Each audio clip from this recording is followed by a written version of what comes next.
Hi అండి, నమస్తే. ఇవాళ మీకు ఒక అపరూపమైన వస్తువు చూపిస్తున్నాను. ఇది ఇత్తడి హరికెన్ లాంతరు. ఈ హరికెన్ లాంతరుని హరికెన్ అనే అతను కనిపెట్టారు. అందువల్ల దీనికి హరికెన్ లాంతర్ అని వచ్చింది. చూసారా, చాలా అపరూపమైన వస్తువు. ఈ కాలంలో పిల్లలకి ఇది తెలియకపోవచ్చు.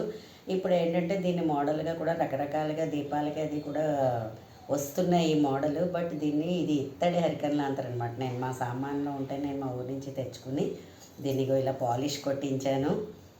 ఇక్కడ చిమ్నీ దొరకాలి నాకు. లేదంటే నేను ఇప్పుడు ఏమనుకుంటున్నానంటే పూర్వంలాగా కిరోసిన్ అవన్నీ పోసి మనం వెలిగించలేం కాబట్టి దీనికి అదేంటది కరెంటుది కానీ లేదంటే లెడ్ దీపాలు వస్తున్నాయి కదా, అది అరేంజ్ చేసి నెక్స్ట్ టైంకి దీన్ని అలా పెట్టుకోవాలనుకుంటున్నాను. ఇది నా కబోర్డ్లో పెట్టుకుంటున్నానండి. చాలా అపరూపమైన వస్తువు. చూసారా, ఇది చాలామందికి తెలియకపోవచ్చు. చూపించండి మీరు మీ పిల్లలకు కూడా. ఇది హరికెన్ లాంతర్ అంటే ఇలా ఉంటుంది అనేసి అని. పొడి ఎక్కడికి వెళ్ళాలన్నా దీన్ని ట్రావెల్ చేయడానికి వీధుల్లోనది అంత దీపాలు ఉండేవి కాదు కదా. మా అమ్మమ్మ అయితే మమ్మల్ని ఇలాంటిది వెలిగించి మమ్మల్ని దారి చూపిస్తూ తీసుకుని వెళ్ళేదనమాట. నా వీడియో కనుక నచ్చినట్లయితే లైక్ చేయండి, సబ్స్క్రైబ్ చేయండి. మరిన్ని వీడియోస్ కోసం బెల్ ఐకాన్ క్లిక్ చేయండి.